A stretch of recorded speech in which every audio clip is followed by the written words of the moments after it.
Hi, folks. Shawn Dostie, the charity ambassador with America's Fundraiser podcast. And I am here today with one of my favorite people on planet Earth. I met her at CAI. And for all you new auctioneers out there, or any of you auctioneers out there, I highly encourage you to join the National Auctioneers Association and to go through CAI. It is indeed life-changing. That's where I met this young lady, Susie, and I'll butcher the last name because I've always known her as Susie Cios Krainock. Perfect. When we first went to CAI, there was a group of, I don't know, 50 auctioneers, 35 auctioneers, all sitting in a room, all in various stages of our careers. And some of us were arrogant, some were super confident, some were flat lost, and some were just looking at life with some sort of expectancy, with some sort of hope. Suzanne, in my opinion, I called her baby bird. She had so much potential that I could see as a lifelong entrepreneur, but she had very little in what I could see in what she put off self-confidence. And I've watched her develop since we graduated. We met in 2015 or 16, graduated in 2018, and I've watched her develop through social media. And I'm in Ohio, she's in California. So it's quite a distance, but social media brings people a lot closer together. I can talk about this forever. Susie, you're who they're here to see. Well, I don't know about that, but okay. How did you get started in the auction industry, and what was your inspiration to follow your passion for fundraising auctions? This is such a windy road and a weird story, but I'm going to take you down the road because it's a little nutty.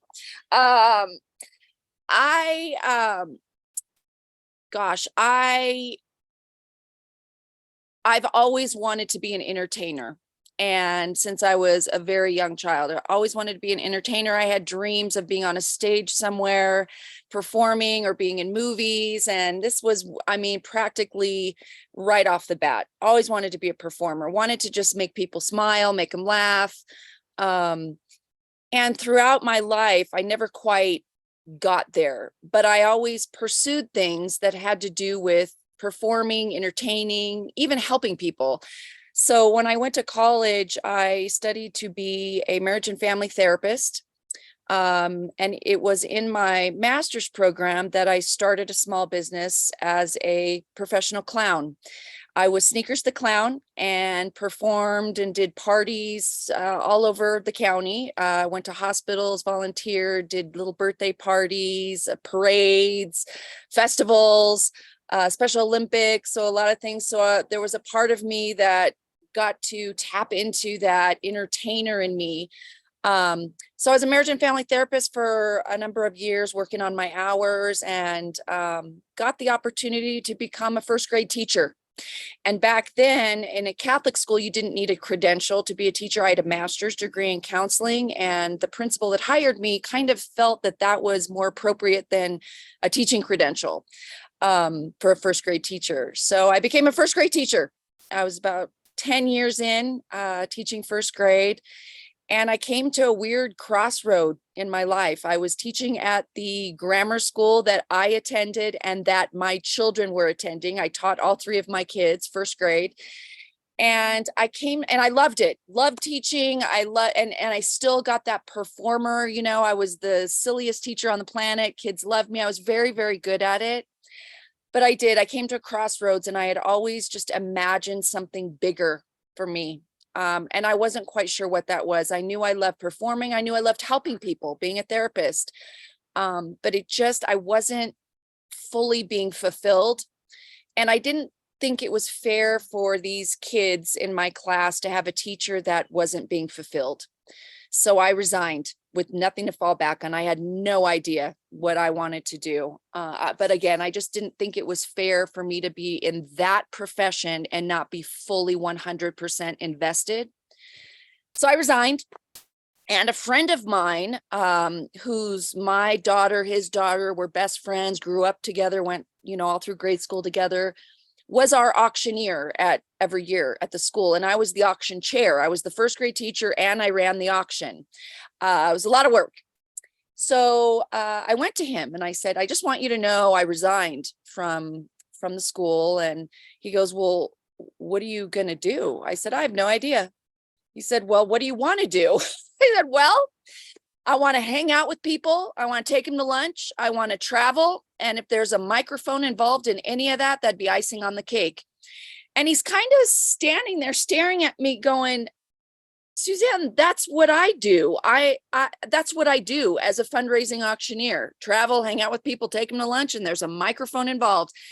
And I said, I can't be an auctioneer. Girls can't be auctioneers. Those exact words came out of my mouth. And he said, one of the best auctioneers I know is a female, and you would be amazing. And that was the turning point of the rest of my life. I followed him around to every auction he did. I was his ring man, as we call him, or fundraising ambassador on the floor, and caught all the bids. And I crashed a lot of auctions, just showed up at events and just watched the auctioneer.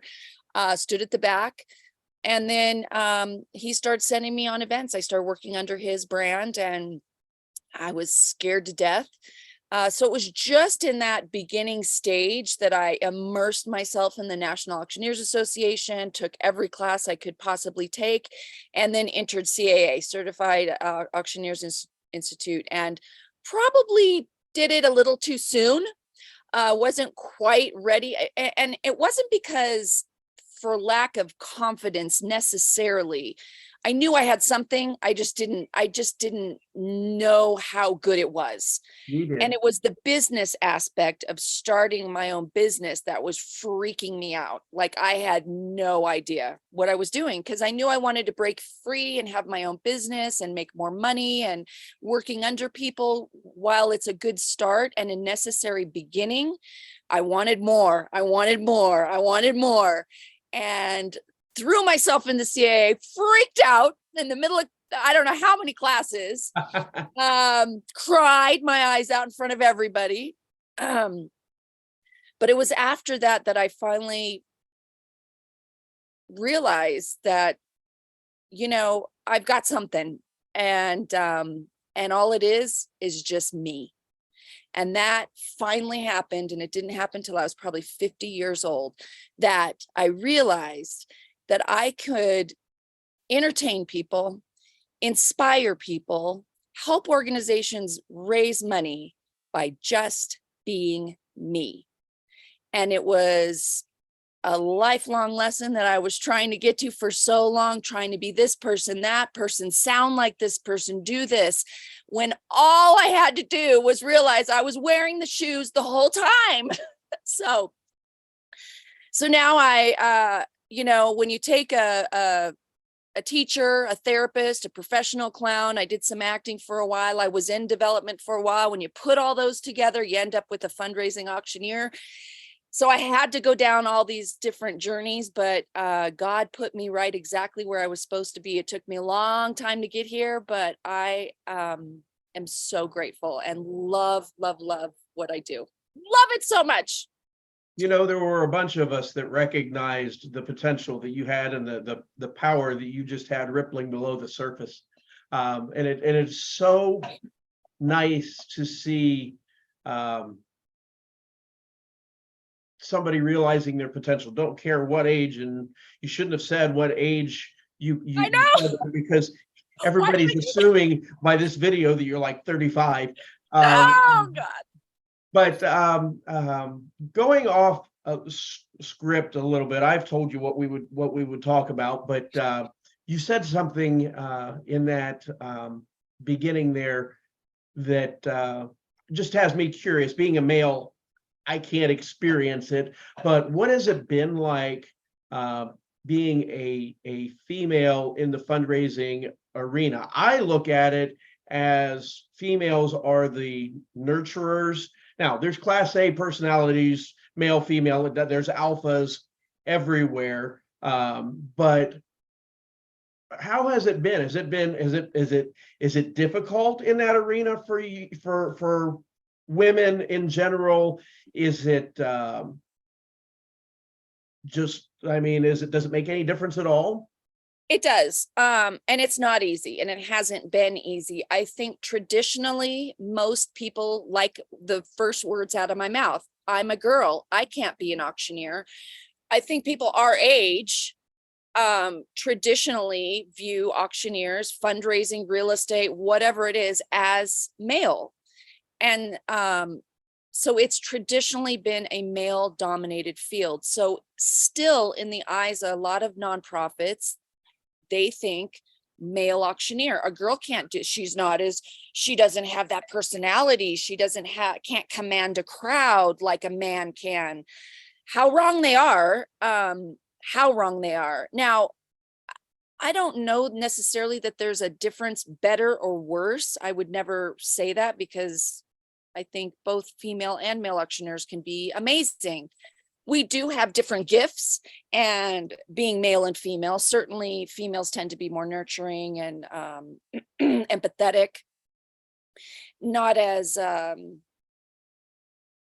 not so much testosterone that kind of peacocks us, Uh-huh. which isn't a negative at all. And that's not what I'm saying there, but there is a different dynamic. And I think people feel differently when they see a female auctioneer and a male auctioneer. I don't think that there's anything bad or worse. There's some female run organizations that want a female, they want that girl power to represent, but that's not to say that a man can't do it just as well, represent a female organization. In fact, I think that's beautiful, and vice versa. Sometimes, I think a lot of people assume that, well, all these females run, or mostly in development, are females.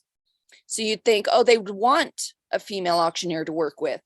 Not necessarily, because just as men have that competition with other men, females have it probably even more so. So there is kind of a little bit of that I've noticed with working with, female development directors or female executive directors, that there could be a little bit of just that female tension. So sometimes that's a negative. Sometimes I can't get that job because of that. They would prefer a male. I don't know. I hope I'm not sounding sexist, but it's No, not not at easy, all. but it is, and some of my colleagues that are females know that we're trying to break through still a glass ceiling here, and people just need to see some powerful female auctioneers that know how to command a crowd, that know how to work a crowd, that can, somebody said the other night to me, oh my God, Suzanne, you are scary, like scary good. I'm like, that's awesome. As somebody that's been an entrepreneur for 40 years, if there's anybody listening to this podcast that has any doubts about this lady's, look at the mug she's using right there, the queen. Well, my logo is a bee. So yeah. But if there's anybody that has any doubts, let me dispel them. Hire this lady. She is fantastic. And I honestly, obviously I'm male, so I cannot even begin to feel how you guys feel that you're treated, or how it is actuality in actuality out there. I look at the performance as energy. When I step up on that stage, when you step up on that stage, it's our job to impart energy. Everybody in that room wants the organization to succeed. We are the conduits that help them get to that point. I have a question for you. As a professional, what issues do you see that nonprofit organizations either an issue that's facing nonprofits or something that nonprofits do to shoot themselves in the foot. You know, the bar open too long, or a centerpiece that is 15 feet tall in the middle of the table. What is it that they do that might be an issue that you see? This is the way we've always done it, is the quote that is detrimental to every organization. This is the way we've always done it. This is the way we've done it in the past. This is the way the previous executive director did it. This is how we've always run our galas. We've always done all the awards first. We've always saved the fund to need to the very last thing to build momentum. That is the most detrimental, and not trusting a professional fundraiser, and not hiring a professional fundraiser, just hiring the weather guy or the, you know, the news anchor or the princess. You know, those people aren't fundraisers. Just not thinking outside the box and keeping things status quo, not taking a risk to try new things, and putting all of your fundraising eggs in the basket of like I just said, the weatherman, the MC who's the disc jockey for the, you know, local radio station. And then on top of that, not stewarding and cultivating donors while in the room. Your board of directors should be schmoozing with donors. They should be welcoming them. They should have, you know, table sponsors talking to new donors about the organization, and it's not a party. We've got a job to do. While it will be fun and we hope that it's inspiring and engaging for everyone, you have a job to do. We need to raise funds to continue our organization. We need to make sure that these kids get adopted. We need to make sure that these cats get rescued. And making it all about the party and all about the awardees, and thinking that a celebrity is going to bring guests in and thinking they're going to donate a whole bunch of money. These are all just huge mistakes that organizations are making time and time and time again. So I look at, gosh, you've given me enough material there. We could talk for hours. We don't have that many hours. But you mentioned something about this is the way we've always done it. Mm-hmm. And when I look at that, and I'm sure you, as being a counselor in a past life, you look at that, and the one thing that you see whenever anybody says that in any walk of life, that is fear of change, yep. Fear of doing something different, fear of failure. Yep. So what can we do because a lot of times that's an executive chair. Mm-hmm. That executive chair rules with an iron fist. It's a volunteer organization, and it's not always the executive chair that they're trying to follow. Sometimes it's because their highest donor wants something, or likes it this way, or wants their cabin that, you know, to be the first live auction item, and they want the bidding to start at $20,000. Sometimes that their fundraiser is being entrusted in the hands of a donor who just happens to give this organization a lot of money. So these are, again, you're right, very, very huge mistakes.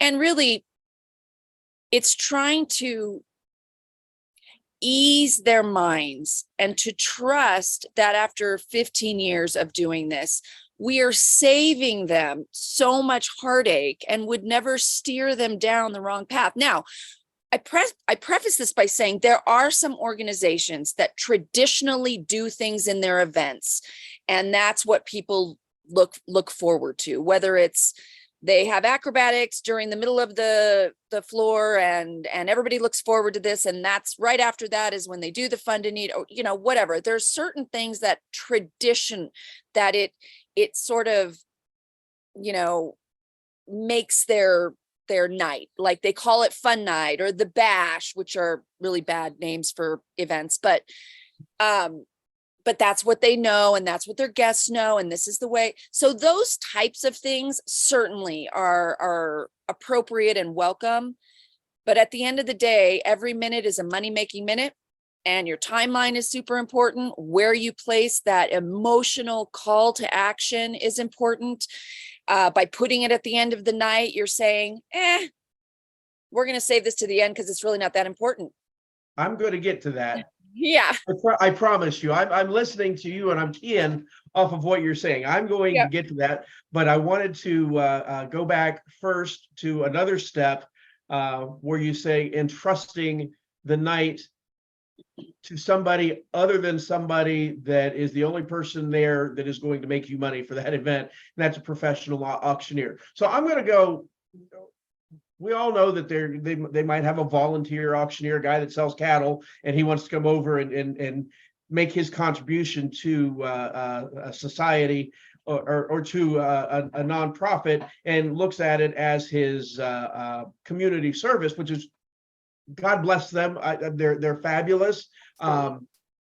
However, if they're doing it for free, it's very unlikely that they're going to fundraising summits, that they are collaborating with others, that they're actually following the craft. They're coming there as a transactional person, and they're going there to call bids. So right. I'm going to take the step up. There are auctioneers that charge. Now, remember, I live in Ohio. I'm not talking about California, but there are auctioneers that charge $500. There are auctioneers that charge $1,500 to $2,000. There are auctioneers that charge $5,000. There are auctioneers that probably charge $15,000, $20,000. I don't even know where the different levels are. But in your opinion, what are the differences between the cheap, inexpensive?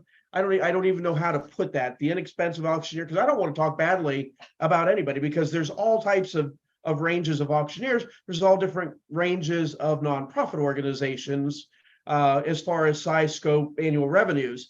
But what's your opinion of the differences between the different ranges of auctioneers? You get what you pay for. Bottom line. That's it. I know. I'm sorry to say that. I am, and I don't mean that to come off. Gosh, I hope that I didn't mean that. That. I actually agree with you 100%. Yeah, I mean, I was one of those auctioneers charging $500, $1,500, $2,000. I'm not anymore. But you have to start somewhere, and I'm not saying that a newer auctioneer is not going to be an incredible auctioneer. I was a new auctioneer at one point. I was still a very good auctioneer, but I was new. There are things that I've learned in 15 years that I know how to handle that I wouldn't have been able to handle. There's things I've seen that I would have not seen, that I wouldn't have seen as a newer auctioneer.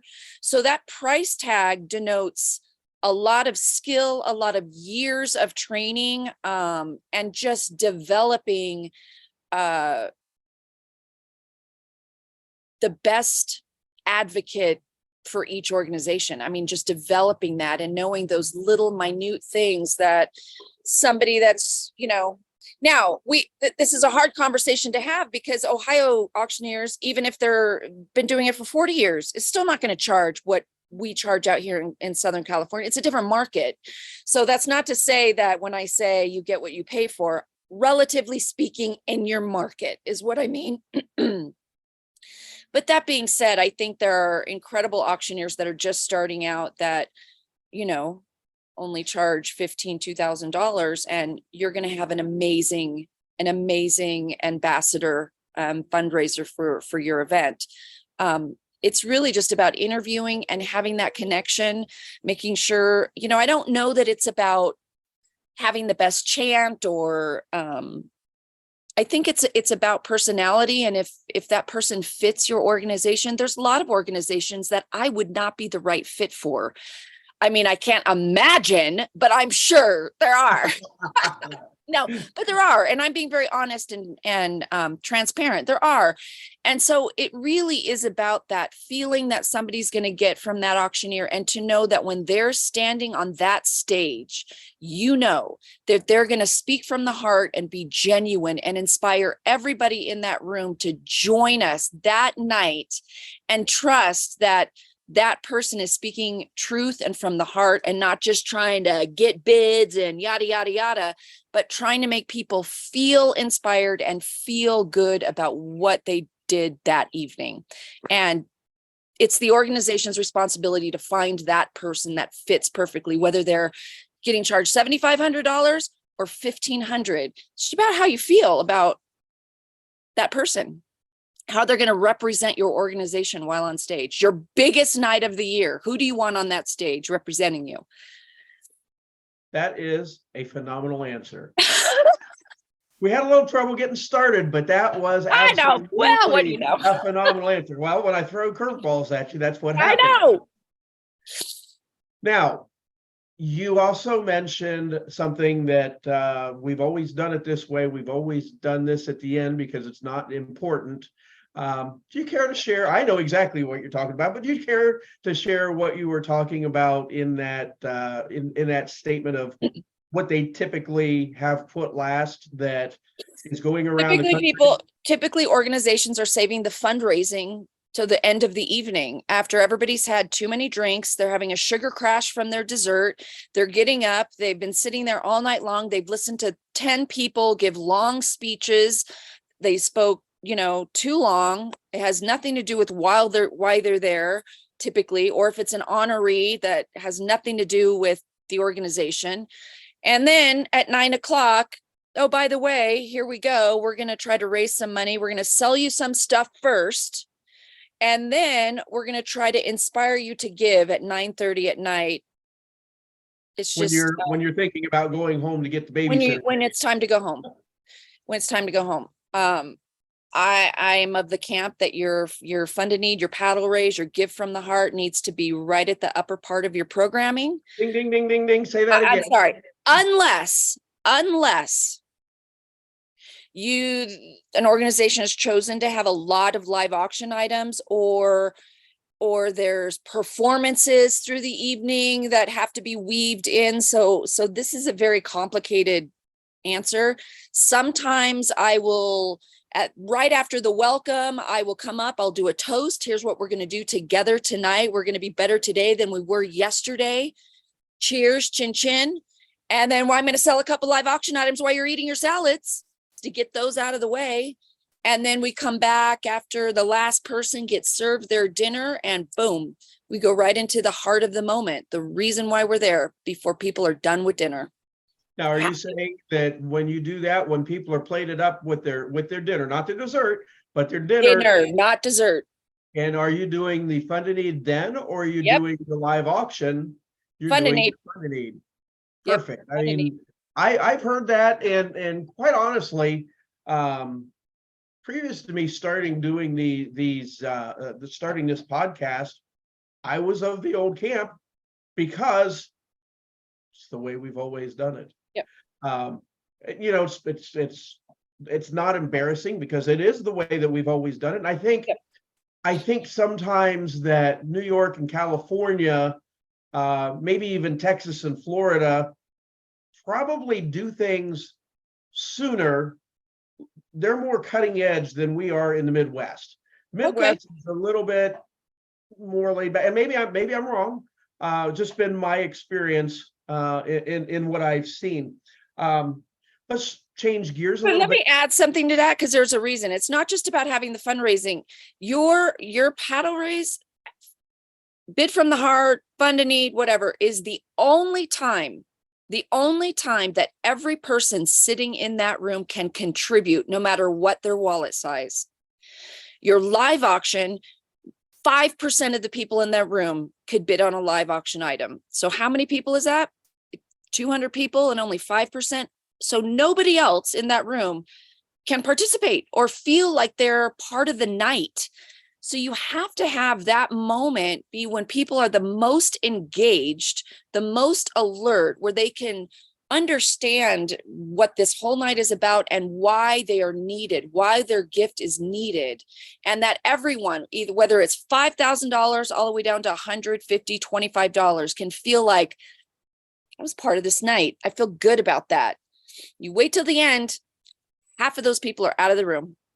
As an auctioneer, I completely understand this. We're not going to a concert where we're waiting for the big band to be there Right. At the end. We are at an auction, and whether it's real estate, whether it's personal property, fundraising, there is this curve that where the excitement grows, and then you lose them. Now, I have a great analogy. I have a great analogy. You're going to love this, Shawn. Perfect. So why do all the Super Bowl, the best Super Bowl commercials happen before halftime?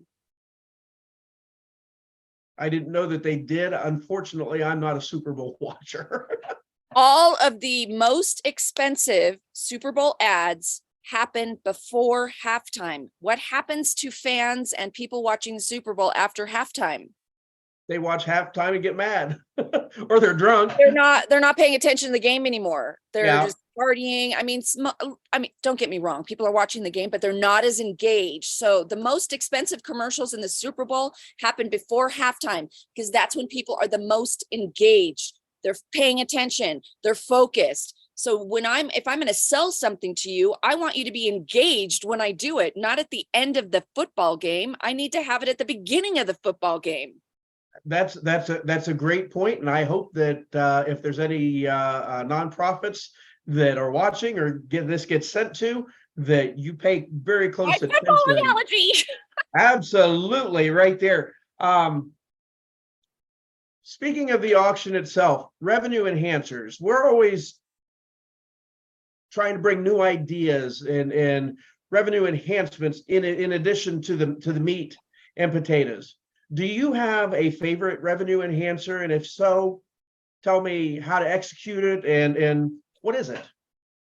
My favorite revenue enhancer, thanks to Jim Nye, the Benefit Auction guy, who's also my person who kind of helped me get here, is called the $100 Dash. Are we all familiar with the $100 Dash? I'm not. You're not? No. It's so good. All right, I typically do this for smaller organizations. These aren't going to work for big, high black tie events where there's, more than like 300 people. But so if you can imagine 4 giant like foam core boards, like poster, but on foam core, on an easel, placed in 4 corners of the ballroom. On each board are the numbers split up between the 4 boards are the numbers 1 through 100, all mixed up and now put on the 4 boards, numbers 1 through 100. So there's not 400 numbers out there. There's 100 numbers. There's 100 numbers mixed up on the 4 boards. So one board may have the number 13, 27, 89, 92, 30. Okay. So at the very beginning, while people are eating their salads, I'm going to say, ladies and gentlemen, what would you say if we could raise over $5,000 in 5 minutes without anybody having to spend over $100? What would you say? Yay! On these 4 boards are numbers. I want you to come up and write your bid number in a square. That's how much money you're giving. So if you want to come up and put your bid number, I'm bid number 104. I'm going to write it in number 27. I'm giving $27. When all 4 boards are filled, it's $5,050, and it happens in 5 minutes. So you play some fun music. Everybody gets out of their seats. It's engaging. People get out of their seats. They run over. Now, what I have added to this, I've just started doing this year. When it kind of starts to lull a little bit, we want to get all the boards full. We want to raise $5,000. I'm going to say, you know what? Now, the very last person to come up and put their bid number on a number in here is going to get an overnight stay at whatever, or they're going to get a bottle of Vouv, or they're going to get a $500 gift, whatever. So then people are coming up and try, oh no, it's going to this person, going once. No, we got another one coming over here. It's going to this person. So that's how I kind of incentivize to make sure that those boards get filled. That's fabulous. great for schools. Well, and then I say, you know, you don't have to just put your bid number on one number. You could fill out a whole bunch of numbers. However generous you're feeling. What What's I've always done is the 10 by 10 board, which is the numbers 1 to 100, and had them fill it out. And sometimes they'll buy a row, which is 55, 155, 255, up to $955. Or they can buy 1 or 2 or 3 numbers. And then if you have enough people, you have dueling boards, and you can raise $10,000. Like say if you have 2 teams, or, Yep, or yep. you have the lower classmen versus the upperclassmen, Yep. whatever the case may be. So that's a nice little twist. I'm going to have Here's the psychology behind mixing up the numbers, though. When people go up to the board and they see the numbers 1 through 100, what is their first instinct? The cheaper numbers, the lower numbers, right? So if they go up to a board, because that board is on their side of the room, so it's more convenient, they can't look. I mean, they don't have a lot of time to really look for all those lower numbers. So it's sort of, it so maybe forces they people to just might give. tend more to get to their lucky number, They'll or give more if the numbers are mixed up, because they have the pressure of just putting there's a line behind them. They got to put their bid number in something. And that board may not have number 27 or number 1 or number 5. They may have to give 32 or 47. So it's nicer to mix it up. I love that idea, though, having it in order and doing competing back and forth, or buying a row. I love the buying a row. That's a good one. so it's interesting how we all have twists on similar things. That actually is one of my favorites as well. So when you said that, that was illuminating. The other one that's very, very successful, and this would be for an organization that has specific items that people could buy. So during the cocktail hour, this would be something you would do during your cocktail hour, and you would need very vivacious, fun, outgoing volunteers to walk around with a big board. And on the board are sheets of paper that says, you know, for $42, you could spay and neuter 2 cats and dogs. For $27, you can, it's a teeth cleaning for a dog. For $200, you can board a dog for 2 months or whatever. So, and it's typically the numbers need to be sort of weird like that, not like 50, 60, 70. No, it's absolutely wonderful, because they can do their own in their own way, the own fund a need without being at the $100 level. Right. Or who is inspired to give it the $1,500 level? It allows a lot more people to become involved. Yes, and to give what they want to get. Like, oh, I want to give toilet paper to the church. I swear we did an event where one of the things was toilet paper. A couple of years ago, that was important. People were doing it was for the church. Staples, toilet paper, paper towel. I mean, notepads. I mean, anything traditionally, you could go down to $5. Typically, I wouldn't go much over 200. But this is an opportunity to be able to tap into all different wallet sizes that are at your event. People that can't afford a big gift can play this game, you know, and spend $13 for toilet paper for the church. And then whoever does that maybe is entered into a raffle or something later in the night to incentivize them to come in. Did I ever tell you that I was a professional clown once? Yes, we talked about this. When I was about 8 years old, my mom and dad had a Girl Scout troop, and I was a Girl Scout. We went for Rockwell International, but I was actually going to talk about probably one of my favorites is The Last Hero, The Last Angel, the Last Champion. But I have a question for you, because somebody was talking to me about doing the last paddle, or paddle dump, or paddle drop. I guess paddle dump's probably not a good name for it. It could be in the right organization. But have you ever done where you've done the last hero and then done the paddle drop at the very end? Do you do both? I have. Yeah. No, I have not done a last hero and then a paddle drop. I've done the fund a need all the way down to $100 level, and still done a last hero starting at 100, but then I raised the price So I like start at 100 and then go timeout. Now it's $200 every time you raise your bid card. Timeout, timeout. Now it's 300 every time you raise your bid card. So my last hero goes a lot quicker because I don't stay at the $100 level. I keep Uh-huh. raising the price. I'm finding I that might have to look at that because it seems like my last hero sometimes can drag, and it's like yeah, you don't, you've got the same 15 people that are right. enjoying the heck out of it and giving a lot of money, but you have other people that are like, come on. Yeah, when you raise the heck out of it. price, it makes it more exciting for people to watch it also. It's like, oh my gosh, he just gave, okay, so now it's $300 every time you raise your bid paddle. And Boom. it's a Bidder one, two, $500 three, it's gift. going here. And then here we go, this guy, and then bidder 1, 2, 3 is in for another $300. And people are going, oh my gosh. So it makes it a little bit more exciting, but you don't drag it out as long because I keep raising the price. And at some point it does sort of fizzle. I don't do that as much anymore. I like what I've been doing lately is I will, after the fund a need, I'll go all the way down to the lowest level of the fund a need. Then we do the live auction. At the end of the live auction is when we'll do a bid card drop. But what I will do is kind of create another moment. I will bring up the child speaker. I will make all the staff and volunteers in the room stand up. Teachers, stand up. This is who we are. They are CFS. Give them, everybody in the room, stand up. Give yourselves a round of applause. We are CFS. Put your hands together. We're going to give you one more opportunity to give tonight. Put your bid card in the air for $100. You're going to be entered to win a bottle of tequila.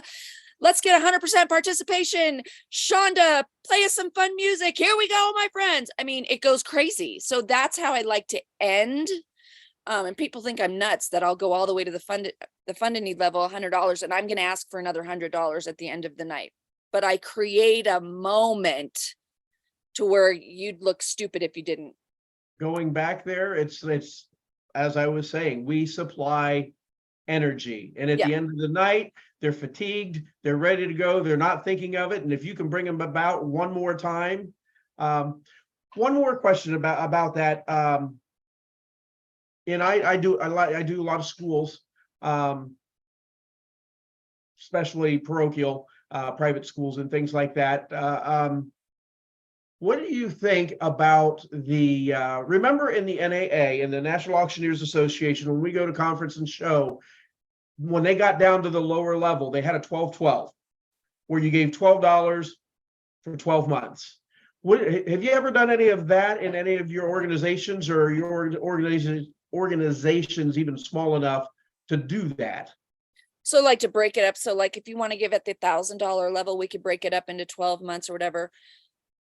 Those are good incentives. I think it's complicated lot to do it live. I know that there's a lot of auctioneers that do it and they're very successful. I think I've only done it a couple times, and it just makes that ask super clunky. Like, we're talking about getting these foster kids forever families, and how this $1,000 is going to help them be able to go to a camp where these potential parents could love on them and learn about them and see if they're a good match for $1,000. Would you be so kind? Now, remember, you could break this up into 12 monthly pay. It seems disconnected in some way.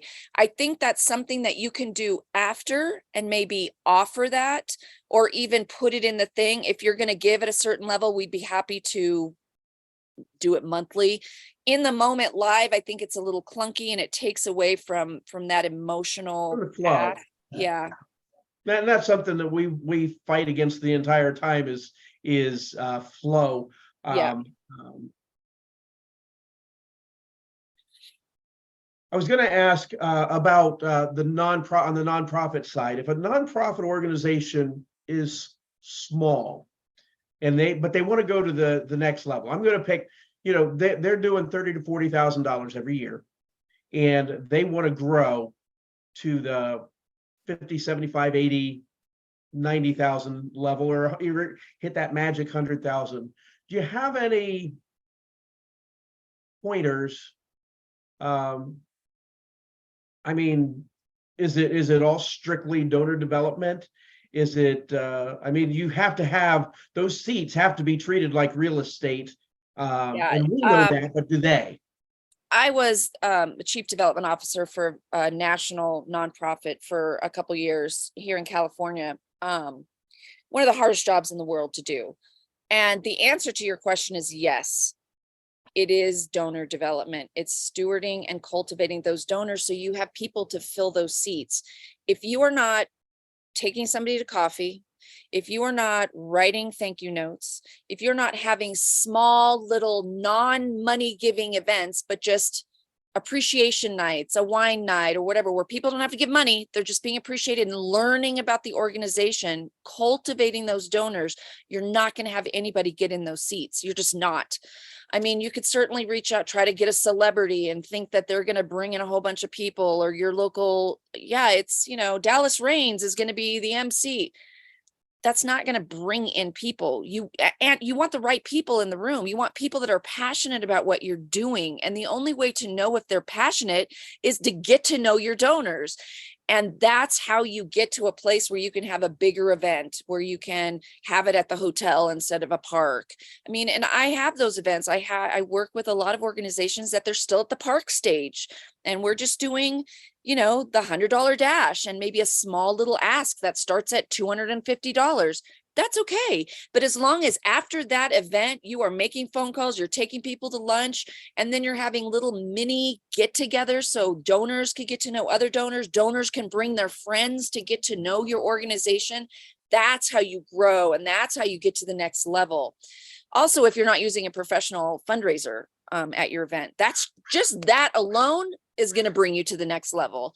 But if you're at that stage before that, certainly it is donor development. It's the people you've got working on your team and your board. You have to have if your organization has a board of directors, you have to have a working board, not just have meetings. I'm on a board right now, and it's very frustrating because they're not fundraisers. They're not taking people to coffee.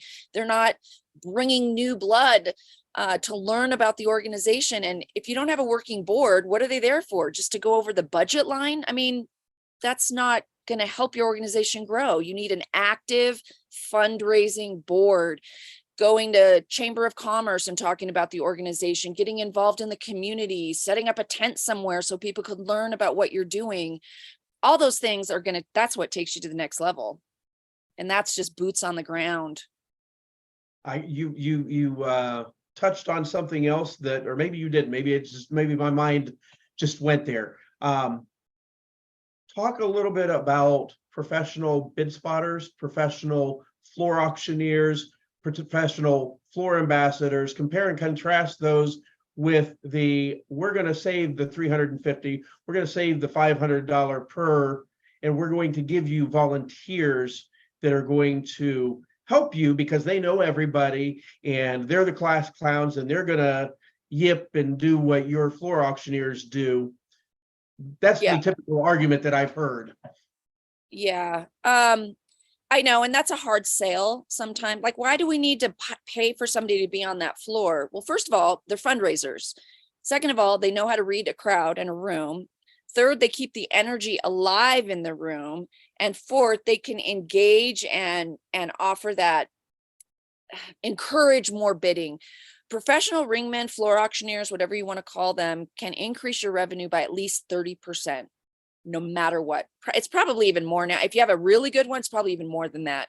They're the people that are clapping, not afraid to go up to somebody and go, don't let that get away. Don't you want to take your wife to Paris? And, it's just keeping that energy and keeping people engaged and inspired and making sure people are on track. No, she said 1,300. We're at 14 now. It's 13 to you. One more time. I know he's going to bid again. Come on.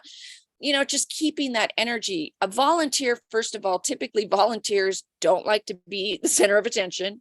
They're afraid to make any noise. Raising a hand is when I'm looking this way and somebody's raising their hand over there, that's not going to make me and turn. You're in a crowd of 350, you can't even see them. This and a lightsaber. The lightsaber up over here, when I'm looking over here, is not going to help me. They look cool in the dark, but they're not going to help me. I need people that are going to go, yes, yes, yes.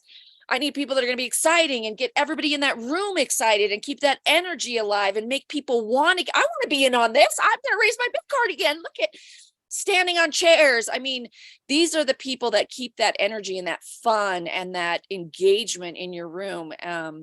Yeah, they're a godsend, and it's worth every single penny. Every single penny. I love Thank being a you. wingman. It's a fun job. I I agree. I agree. I love ringing. I always have, and it doesn't matter whether it's an old fashioned farm sale or Yep. whether it's a fundraiser. Love being out there because then we get to be out there Yep. in and among the crowd, Yep. and you get to know the people that are around you wherever it is that you are. Um, so in my talks with other auctioneers, there's like, I think the latest number has, and this might be off, and it doesn't really matter, but there's like a 1.5 million nonprofits in the United States alone. Not all of them have events. Not all of them are large enough, but for those that do, I don't even know how many benefit auctioneers there are. I know dozens, if not 100 to 200, but let's say there's 1,000 benefit auctioneers out there, or 5,000 benefit auctioneers out there. The most you can do is 50, 60 events a year. What advice do you have for auctioneers that are eyeballing this industry and thinking, wow, and I'm going to use myself as an example.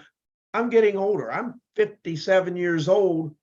I'm tired of setting up tables. I'm tired of moving old tires out of barns and doing that thing when I can be in a tuxedo and doing greater works, allowing. I had an auctioneer tell me that he knew that he was in the right place when the event chair came to him afterwards and said to him, because of you, we were allowed to grant 40, I think it was 42 more wishes. To me, there's no greater feeling on earth. I did a little church. The guy that I came into this business under, Rich Cruz, his church was doing a fundraiser. It was his church. I'm like, Rich, why don't you do it? And he's like, I don't do that.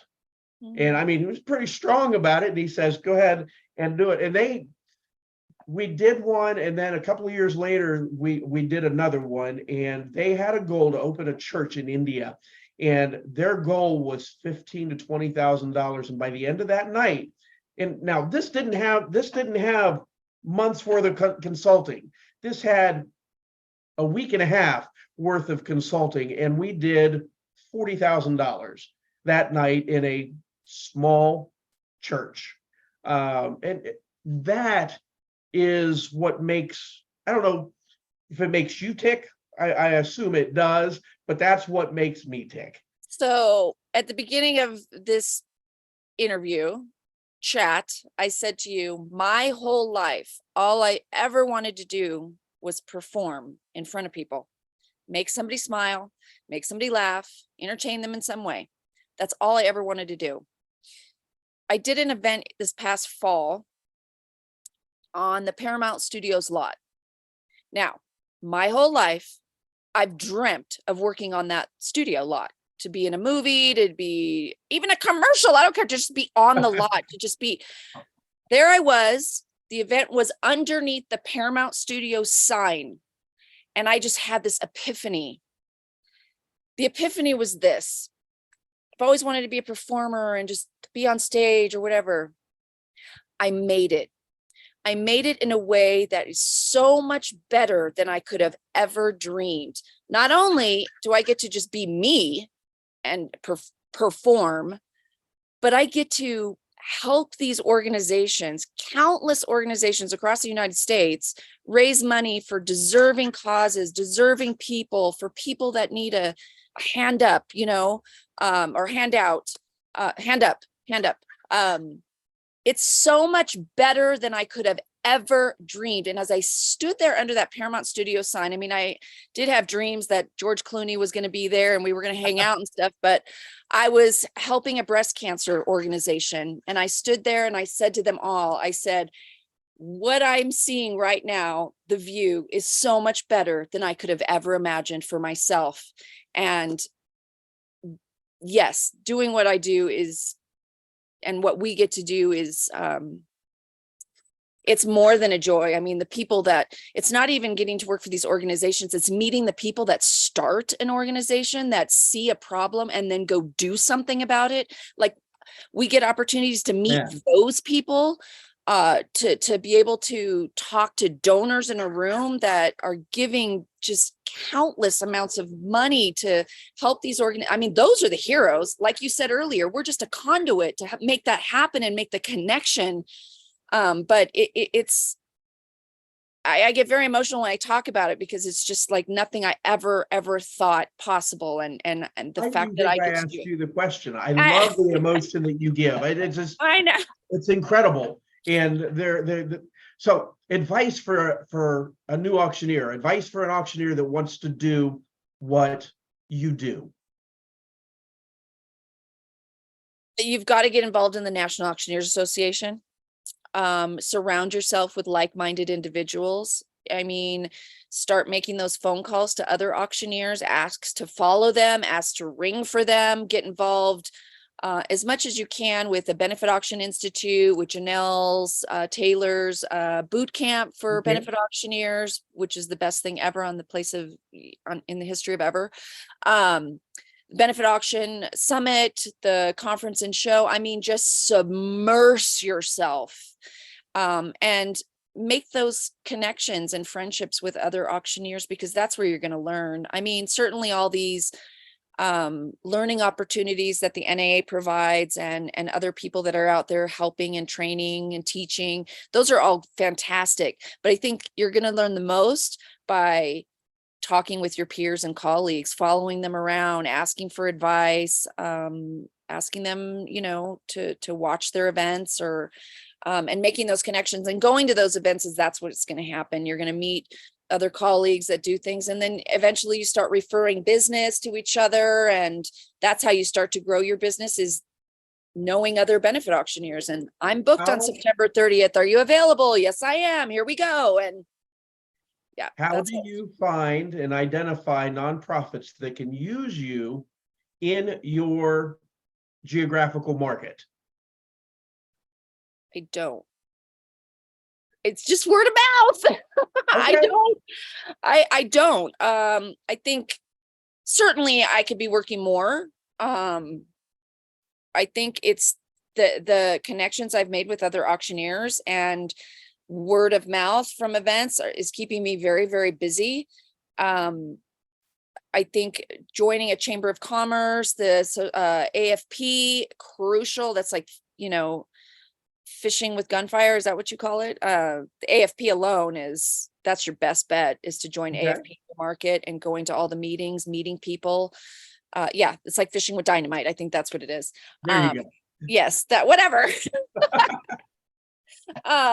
So those are great places to just make connections and to go in not thinking, oh, am I going to get business? Go in trying to help people. Go in with the attitude, I'm going to try to help somebody, and it may not be a job for you, but you going in and helping somebody, certainly that ripple effect is going to come back, and eventually you'll start building that pipeline on the connections you're making because you're helping people. My husband always listens to me on calls with potential clients, and I'm always giving them the farm. I'm like, this is the $100 dash, and this is how you do it. This is how. He's like, why are you telling them so much information? They should hire you first.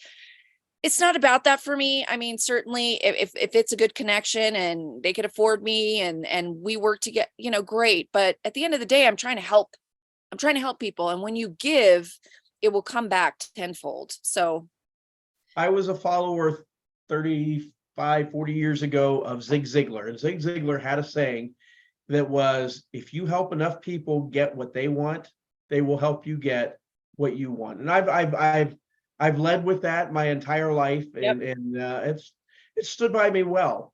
Now, putting the shoe on the other foot, if you are a nonprofit organization and you are interested in finding a benefit auctioneer, excuse me, how do you find the one that fits? I mean, because you're entrusting a lot of the most important event of the year, the biggest fundraising event of the year. How do you go about identifying the one that, because we all put our best foot forward, we all have our videos out there, we all in the professional arena, we all consult. Very rare, I think, is the guy that just shows up on auction night. There may be some of that out there, but we at least offer it. Yep. What's your advice to the nonprofit on that side that's trying to find one? Well, Benefit? other than talking to other nonprofits and asking them who they've used, how they felt about that person, seeing videos of that person, it's just a straight up interview. It's getting like this on a call and just having a chat. You know, if I'm looking for an auctioneer and let's say I found somebody that was referred, I make a phone call or something. Hey, can we have a Zoom call? I'd like to get to know you more. I would hope that when I get on that Zoom call, that auctioneer has researched my organization a little bit and knows, like, took the time to get to know me before we even have a conversation. I mean, just coming prepared to an interview. Somebody that's prepared and that you just feel, I mean, those kinds of connections don't lie when you feel something. Now, certainly things always go wrong. I've gotten bad reviews before. Believe it or not, somebody told me I sucked the joy out of the room, which. Oh my goodness. I want to go to battle for you and I don't even know who they are. I don't even laugh know at that. So I know. I don't know what that was about. The fact that I'm still talking about it tells you that I'm still affected by it. But anyway, I'm trying to get there we go. So it's having that conversation and how do you feel when you're talking to that person? Because how you feel more than likely is how everybody in that room is going to feel when they experience that person. So it just depends on what do you want your people to feel when they see this person. Do you want them to be inspired? Do you want to be pumped up? Do you want them to be cry? What do you want to feel from the, and do they know their stuff? Are they professional? Do they speak your language? Are they fun, energetic? Whatever it is that you're trying to elicit from your guests, that's the representation you want on your stage. So that's just a matter of having a bunch of Zoom calls with a lot of different auctioneers, just no matter what their price point is, what fits for you. Yeah. I felt like I went on a little bit long about that. No, you actually, that was one of your shorter ones. I have a question. Now, if a nonprofit wants to hire Susie, how do they go about finding you? We've talked that you're in California, but California is a massive state, fourth largest economy in the world. Are you in Southern Cal? Are you in Northern Cal? I realize that you'll travel wherever. I'm in the mountains. I'm in the San Bernardino Mountains. I'm in Running Springs, California, which is right outside of Orange County, basically. So I'm in the mountains. So you're east of Orange County? Yes. Okay. Yes. I had family in Mission Viejo. That's South Orange County. So we're different than Orange County? Well, no, it's South Orange County. It's more towards the beach. Mission Viejo is like on the way to San Diego. So you're going down the coast that way. We're inland. Yes, east. I'm terrible with directions. I'm only good at being a fundraiser. If you go too far west, you end up in the ocean. Right. So we're definitely east in the mountains, east, San Bernardino County. So I'm on Facebook, I'm on Instagram, Inspired Benefit Auctions. There's all kinds of crazy. Where'd you come up with that name? That was hard. Coming up with a business name is really hard. And I'm one of those people that likes to be very unique. I want to be different. which is who I am as a person. I like to stand out and be different. And I think just the word inspired is just in my vernacular. It's, I'm a very passionate person, and I try to, inspire others by living a fun, upbeat life. And I knew that I wanted a logo so that when somebody were to see my logo, they would think of me. So I have this B, and so the B is above the word inspired. So it's like be inspired, get it? There you go. It's funny because you said that was incredibly difficult to see. And I think anybody that knows you thinks that, it's obvious that you picked the perfect name. I mean, you look up over my head there, you've got America's Fundraiser, which is what I named the podcast, and I'm still developing love that it. site. A friend of mine he was from Coshocton, and he was down in Florida, and he's doing the neon. $120 I paid for that. I love it. And but do you know where America's Fundraiser came from? No. Myers Jackson out of Texas. He's America's Auctioneer. Oh, there you go. That's how I thought of that. And it was just off the top of my head, but my actual website is the Charity Ambassador, which is a play off of I'm in Ohio. I'm a diehard Buckeyes fan, which is the Ohio State University. I am got it. Charity Ambassador, but what's in a name? A rose by any other name would still smell. Yes. Oh, you're quoting Shakespeare to me. And it's funny, you talk about wanting to be on stage. In the second grade, I was in a play, and I don't know what the name of the play was, but it was about the different holidays, and there was Santa Claus, there was Mrs. Springtime, there was the Leprechaun, and there was all these different characters, and I was Mr. Everyday. And when I first got that part, I was like, I don't want to be Mr. Everyday. I want to be Santa Claus. I want to be somebody important. And I became Mr. Everyday, and I still remember that was the first time I was on stage, and I loved it.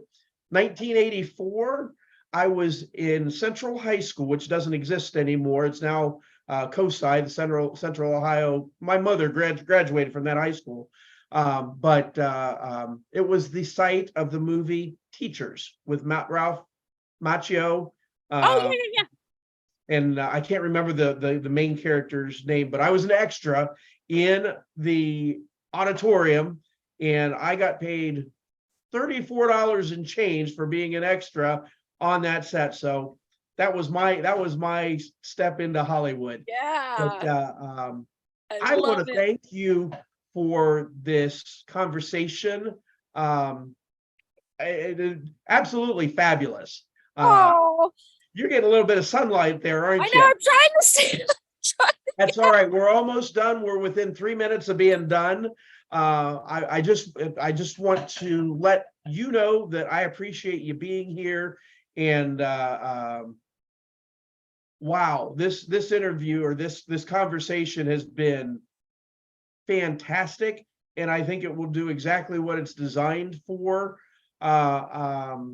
which is basically just getting auctioneers and nonprofits together and sharing information. Yep. I look at people like Sherry Truer. She's got 300 and some videos on YouTube. Abra Annis, she's got 100 and some videos. My fiance in the Philippines is working on doing the videos that I've got. I'll soon have 20 or 25 plus the podcast. So I'm just excited to be here and to be a part of it. And every time I talk with one of you guys, you inspire the heck out of me. And so I appreciate that. Well, back at you, my friend. You've always been an inspiration, and you were there for me during some really hard times, trying to grow and learn and gain that confidence that I knew was there, but couldn't pull out for whatever reason. But you've always been a very special friend, Shawn, and I appreciate the opportunity to help you right back and be a part of this. And I wish you all the success that you could ever hope and dream.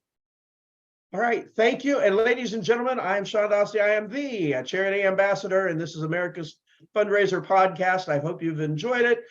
Like, follow, subscribe. There's a ton of other videos and a ton of other information on there. And I'm going to sign off. And thank you all for coming. Thank you.